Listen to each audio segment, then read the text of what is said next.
ese debate, pero Sí, venga, sí, para que lo contemples ahorita dentro de tu lo análisis, checamos. porfa. Pues vamos con la idea de que el tipo de cambio se mantiene, ¿no? 20.30, 36 por ahí andamos. Esto debido a que la inflación pues ha logrado contener un poco, ¿no? En cuanto a la tasa de interés, la tasa objetivo el 10%, lo que es la tasa de fondeo referencial para el cobro de créditos y obviamente para el pago de inversiones y ahorro, que siempre hay diferencias sustanciales, ¿no? Para tus ahorros te pagan bien poquito y si pides prestado, pues te cobrarán 30, 50 y tarjetas de crédito hasta el 110%, ¿no? Entonces cuiden el uso de su tarjeta de crédito. En cuanto al el petróleo es importante, $68 el barril, recordemos que son los ingresos fuente del gobierno federal para apuntalar los proyectos que tienen en mente de infraestructura. Y pues tenemos nosotros que expectativas de crecimiento, hay que recordarlas, 1.6 el Producto Interno Bruto. Y bueno, y estamos a 100 días, yo voy a decir 100 años, ¿no? 100 días del gobierno, ¿no? El gobierno federal. Y hay temas pendientes que tratar y sobre todo las expectativas de inflación por la gasolina, ¿no? Ujú. Recordemos que meses atrás que se le quitaba el apoyo del IEPS o que se mantenía y sin embargo como es una situación de libre mercado pues muchas gasolineras pueden estar arriba de los 23 pesos, 24 pesos, ¿no? La Magna o la Roja respectivamente, obviamente la Roja más grande y eso sin duda generará incremento en los precios a pesar de y sumado a los ajustes que hacen todos los comerciantes en este inicio de año, ¿no? Desde el restaurante hasta las grandes empresas ajustan sus precios en el mercado, ¿no? Entonces, recordemos que la gasolina es el combustible, ¿no? Que utilizamos para el transporte y eso genera algo que se denomina espiral inflacionario, ¿no? Si te cuesta más caro el transporte, bueno, ¿qué Ujú. transportas? Frutas, verduras, bienes, servicios, el costo de quienes usan ese servicio, pues también se verá Sube todo. elevado y así sucesivamente donde pega, pues en el bolsillo de las amas de Claro. casa y de los padres de familia, porque ellos no pueden ir a decirle a su patrón, oye, pues te voy a incrementame el salario, ¿no? Ya lo hicimos al inicio del año, otra vez por una cuestión mensual de la gasolina, pues es complicado, ¿no? Y aquí retoma importancia el proyecto de de producir nuestra propia gasolina, ¿no? Recordemos que México está entre los 3 o 5 primeros países importadores de gasolina, que del 100% que nosotros consumimos, alrededor del 70% viene de afuera siendo un país petrolero. Esa es la gran incongruencia. Ujú. Y entonces aquí vamos a hilar la otra parte del gobierno federal, que es la estrategia de relocalización de la inversión. El nurturing. Exacto, que es un proyecto que está lanzando para esas áreas estratégicas, que es energía, telecomunicaciones e infraestructura. Entonces, la necesidad es que nosotros tenemos que producir nuestra propia gasolina. Sin embargo, seguimos dependiendo del exterior. Ahora, ¿cómo controlar a las gasolineras en el precio? Eso es muy complicado, ¿no? Aunque Profeco ahorita está haciendo revisiones aleatorias a nivel federal, ¿sí? No puede, si llegan y te ponen un sello, se dan la vuelta, se van y lo quitan, Claro. ¿no? Y no hay una sanción, digamos, económica, una multa al respecto. Lo único que ellos dicen, bueno, es el prestigio, porque vamos a poner una manta donde vamos a señalar a las gasolineras que están abusando en el precio, entonces la gente se va a dar cuenta, pero pues eso al final no ayuda, porque al final te cobran, ¿no? Ujú. Con manta o sin manta tú acudes al servicio, ¿no? Y te cobran. Entonces, el bolsillo de las amas de casa, de los padres de familia, pues se va a ver deteriorado por estos elementos, ¿no? El espiral inflacionario, el incremento por las cuestiones de las leyes del mercado de la gasolina, y bueno, seguimos dependiendo de que podamos producirla acá, ¿no? Y el gran Sí, dilema de la regulación, ¿no? Si al final frente a este mercado libre, hasta dónde tiene que llegar la regulación del mercado y el Claro. Estado, ¿no? Porque, por ejemplo, claro. estas gasolineras, pues, ¿quién les vende la gasolina? Sí, ¿No? ahí están bueno, ya empresas privadas, ¿no? Pero también está el Estado. Sí. Ujú. Y recordemos que si le metemos regulación a los precios, pues de inmediato va a haber críticas de que es proteccionismo, que estás en contra del libre mercado, la libre economía, y en ese sentido, pues deteriora la imagen política de algunos gobernantes, ¿no?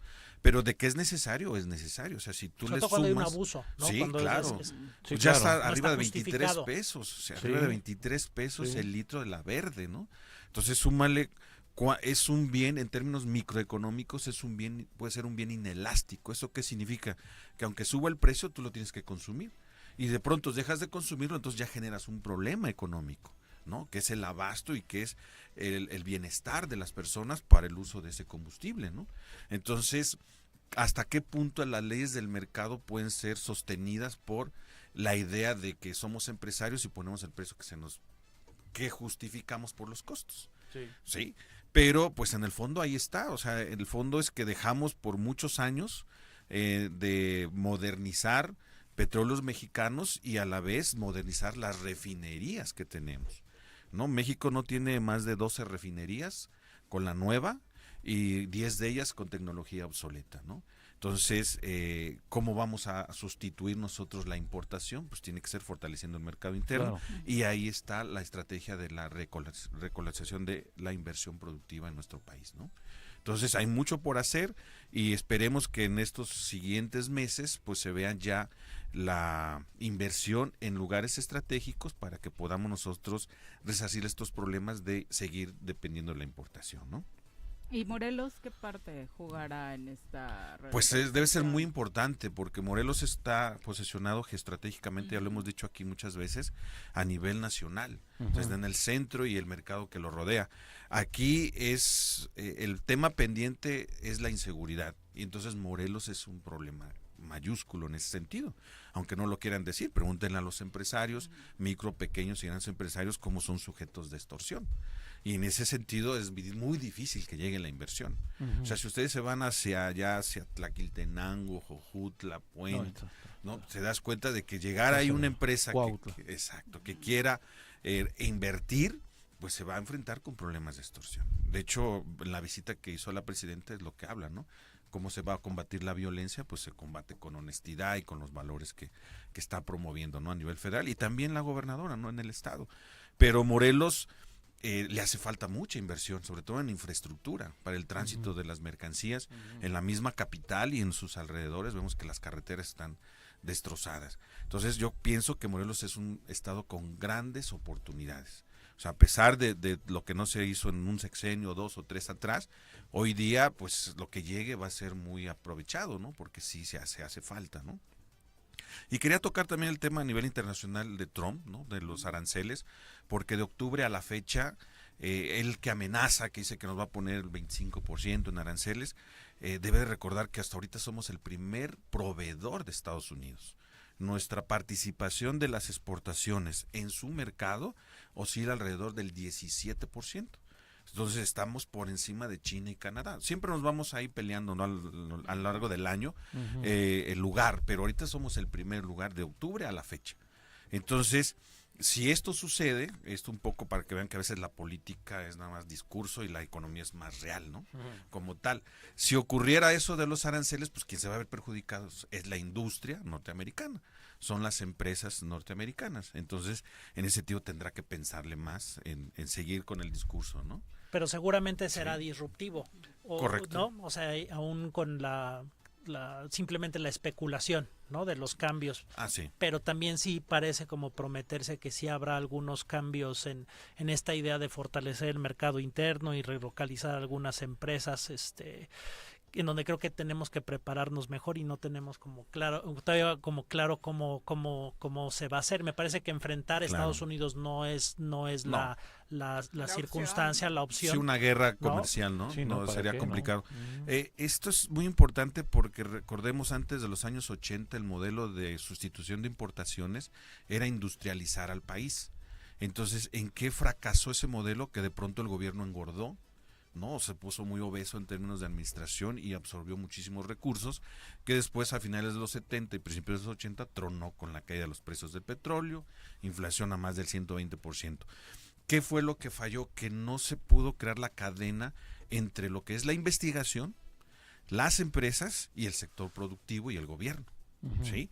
Entonces no fortaleciste el mercado interno a partir de crear tu propia fuerza de trabajo innovadora y creativa para sustituir las importaciones.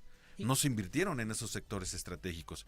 Ahora hay que ver, a partir de esta idea de vamos a volver a distribuir el mapa de dónde van a caer las inversiones en sectores estratégicos, qué pasa con las universidades y qué pasa con los centros de investigación.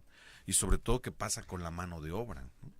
Y las empresas, ¿no? O sea, que también depende que empresas son las que se vayan a promover, porque hablamos de empresas, pero hay muchas empresas que no hacen investigación, ni van a ser innovadoras, ni van a, digamos, avanzar o modernizar, ¿no? Como tal, ¿no? Y yo creo que es ahí en donde, ¿cuál es la apuesta del gobierno? Porque es ahí en donde creo que, como tú bien lo mencionas, desde las universidades se puede incidir, pero pues solamente en aquellas empresas que realmente quieren innovar o cambiar las cosas. Correcto, y sobre todo que la empresa está inmersa en el cáncer de la informalidad.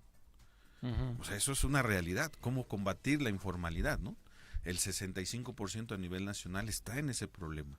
Entonces, la informalidad no solo es, que lo hemos repetido aquí muchas veces, no solo que no pagues impuestos, sino que no pagas seguridad social. Entonces, ahí se va generando una cadena que al final te va a obstaculizar tu estrategia, porque al no pagar seguridad, entonces la confianza del consumidor va disminuyendo porque tiene menos para gastar y tiene que atenderse en términos de salud, ¿no? Claro. Y de vivienda. Y entonces no hay consumo y somos una economía de consumo. Si queremos transitar una economía de inversión, entonces tienes que invertir en la innovación y en la investigación. Y tenemos que tener gobiernos que realmente no sean obstáculos, ¿no? Desafortunadamente creo que al día de hoy la mayor parte de los empresarios, o sobre todo los que inician, o los emprendedores, algo que comentábamos al principio, el gobierno no lo ves como un aliado, se ve como un obstáculo, a diferencia de otros países en donde hay muchos programas y te avanzan y aquí es otro lastre. Es parte del problema. Adicional al tema del derecho de piso, al problema que ya vas a tener cuando tengas a la empresa con la inseguridad, es que simplemente construir ese camino de emprender es difícil. Es muy difícil, no hay quien te apoye. Es correcto. Desafortunadamente en el discurso está, emprende, sé innovador, pero cuando tú, monto mi empresa, necesito crédito, mínimo 2 años de operación para que tus estados financieros los podamos evaluar. Es complicado. Capital semilla, fondo perdido. Nacen muchas empresas, se llevan el dinero y fallecen las empresas a los 2 años. Entonces no hay una estrategia. ¿Dónde contratan los empresarios la mano de obra? No van a las universidades a contratarlos, ¿sí? ¿Cuáles son los programas que siguen las universidades y qué es lo que necesita la industria? Están disasociados. Pues de pronto estás sobrepreparado, ¿no? Y luego, si queremos innovar, pues le hemos dado en la torre la investigación. Y es otra de las cosas que, junto con otros temas que acabas de mencionar sobre Morelos, ¿no? De que es un punto estratégico y me parece que sigue siendo y tiene un gran potencial de ser un punto neurálgico en el país en términos de innovación, en términos de investigación, digo, por lo que hemos comentado muchas veces de las universidades que hay, el número de investigadores, pero que pues no se ve reflejado en la potencia del estado en cuanto a ser un innovador. Hay otros estados con menos, digamos, investigadores que se han convertido en eso, y eso es lo paradójico y absurdo de lo que vivimos en Morelos. Sí, porque los investigadores se basan en los papers, ¿no? O sea, ¿cómo conservas tu estatus de investigador? Con papers. Sí, pero esos papers que tienen metodologías, que tienen innovación, no se traducen en bienes, ni en servicios, ni en procesos. Entonces tienes un indicador muy alto de investigadores y de producción, pero no tienes el reflejo de esa investigación y producción en el sector productivo. Y ahí es donde hace falta. Y hace falta financiamiento. Claro. Entonces los presupuestos no están destinados a la investigación ni a financiar los proyectos innovadores. Esa es una desgracia. Pero ahí estamos. Muchas gracias. No, para servirles. Justo que sea buen año. Es excelente. En la mañanera también se habla de la canasta básica. La Profeco tiene su participación junto a Claudia Sheinbaum para dar a conocer quién es quién en los precios. Y justo de nueva cuenta, un establecimiento en Morelos, Bodega Aurrera en Cuernavaca, tiene los precios más bajos del país. ¿Ah, sí? Según ¿Cuál? el último. No, planea. estoy buscando cuál de todos. Solo especifican Bodega Aurrera Cuernavaca. Regularmente era Chedraui, el que ha aparecido más ocasiones de Cuernavaca, curiosamente, solemos aparecer en este listado, pero sí, de nueva cuenta aquí hay lugares con precios. Y ahora se viene también este tema, vi que creo que va a generar también un problema. Las compras en líneas había sido una forma de encontrar las cosas más económicas, ¿no? Y ahora se vino este año, entiendo, ya un impuesto, ¿no? Que seguramente va a impactar. Pues para formalizar a los trabajadores. Ropa, ¿no? Sí, y también formalizar a los lo de trabajadores. Shein, Temu y todo lo de Temu, ¿no? Que ya va a Sí. haber un impuesto que antes no pagaban, digamos. No. Y ya se va a encarecer. Y que ahí hay que ver las denis, parece que han tenido Porque algunas de ahí afectaciones, ¿eh? Sí, por claro, estos a ellos les impuestos. va a impactar, sin duda, Ujú. porque muchos de sus productos vienen de ahí precisamente por ser compradoras continuas, les hacen aparte descuentos, Sí. entonces esos privilegios un poquito Sí, los van a normalmente el perder. impuesto siempre se traslada la mayor parte al Ujú. consumidor. Ujú. O sea, del 100% del impuesto, el 80% va para el consumidor y ese es incremento de precios. Muchas gracias por A la orden, acompañarnos, Gerardo. estamos para Feliz servirles. año. Gracias. Feliz Gracias. año. 8:40, regresamos. No te vayas, ya regresamos con tu programa favorito. El Sistema para el Desarrollo Integral de la Familia CEDIF te invitan a la partida de Mega